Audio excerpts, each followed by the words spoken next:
Well, the last couple of years have been really hard on people mentally, emotionally. In 2020, a survey showed that Americans are more unhappy than they have been in the previous 50 years. So how can we intentionally create more happiness in our lives to turn our mood and our outlook on life around? Speaker, author, and our positivity consultant, Rich Bracken, is here to share some tips on how and why we shouldn't wait for happiness to find us. So, Rich, why is it important that we actively create happier moments in our lives? Good morning, by the way. Good morning, Good Rich. morning. Good morning. Spring has sprung. Good to see y'all. I am here to share the fact that it is really, really important that we go seek intentional opportunities to create happiness. As you mentioned, we as a society are the most unhappy that we've been in the last 50 years. As a matter of fact, only 13% of people report being very happy.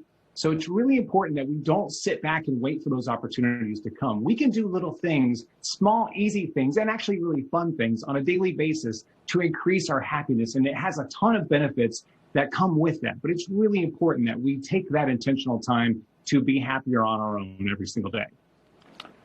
Christians know joy is kind of different than happiness. Happiness is really dependent on circumstances and your action or reaction to those. So how do you, keeping that in mind, what are some things that you can do to, I guess, make yourself happier?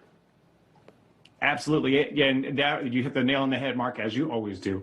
It's really important to make sure that not only are you being intentionally happy, but also understanding that within the circumstances that you're dealt, you can also deal with those things with a more positive outlook. And there are lots of things that you can do. And again, all of these are small instances where you can insert more positivity in your life to become more balanced. So when those negative things happen, they don't affect you as greatly or as long. So my favorite thing is that you block time on your calendar to be more intentionally happy. Because as with the pandemic in the last 15, 16 months, we have actually been busier as a society. We have worked longer hours. We have done more that has taken up our time, but we don't block that time to take care of ourselves. So it could be 10-minute increments, 5-minute increments. And I take 5-minute increments all the time just to take a song and dance break. And it does wonders for your happiness on a daily basis. But it's really important that you block that time, because if you don't take care of yourself, again, the intentionality and making sure that you're seeking out those opportunities, your day is going to go by and it's just going to roll one into the next, and you're going to wind up being more and more unhappy. Rich, what are some of the physical and even mental benefits of taking those actions? There are tons of benefits of being happy, and it really boils down to the mental and the physical things that are going to be most beneficial to you. I mean, who doesn't want to be less stressed? Who doesn't want to have less anxiety in their life? But when you think about the physical benefits, your heart actually is the biggest benefactor of happiness. So you're going to have a lowered heart rate. You're going to have lower blood pressure. And as a matter of fact, people have stronger immune systems when they're happier. So even when the common cold comes on or anything comes on, the happier you are, the stronger your body is. And the happier you are, the longer life you live. So if you're going to be happy, you might as well live a long time to enjoy all that happiness, right? Absolutely. Yeah. Are there some specific things you can do to fake it till you make it?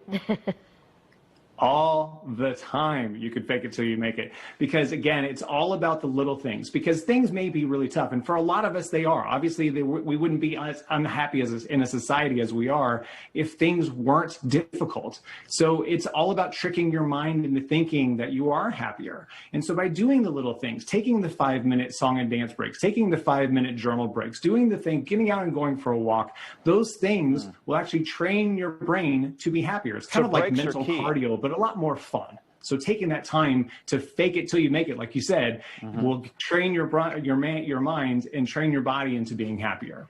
You know, one thing I think is interesting, Rich, is, you know, there's all this talk about filling up your own tank before you can fill up anybody else's. And I think that's sort of, I mean, that's kind of what you're saying here, is that you've got to make sure that in here, you take care of you before you can take care of anyone else. And because that has a ripple effect, right? If mama ain't happy, ain't nobody happy. Well, that goes for any, it doesn't matter if we're the happiest country in the entire world. Right. If mama ain't happy, nobody happy goes just all the time. That's just a standard thing that we all live by. But it is. I mean, if you think about trying to serve others or trying to be helpful to your family or your friends or your coworkers, you can't pour from an empty cup. If your gas tank, if your mental and emotional bank account is broken, broke, you can't do anything to help anybody else. And you're not going to be performing at your top optimal level, both physically and mentally. So again, fill yourself up. Take time for your self-care. Take time for your happiness and your positivity. And make sure mama's happy, because that's the most important thing. That's right. Always key. Right. Thanks, Rich. Thank you. Thank you. We're happy that you were here, Rich. You can connect with Rich on social media. Check out his podcast. Visit richbracken.com. That has all the ways to get you connected.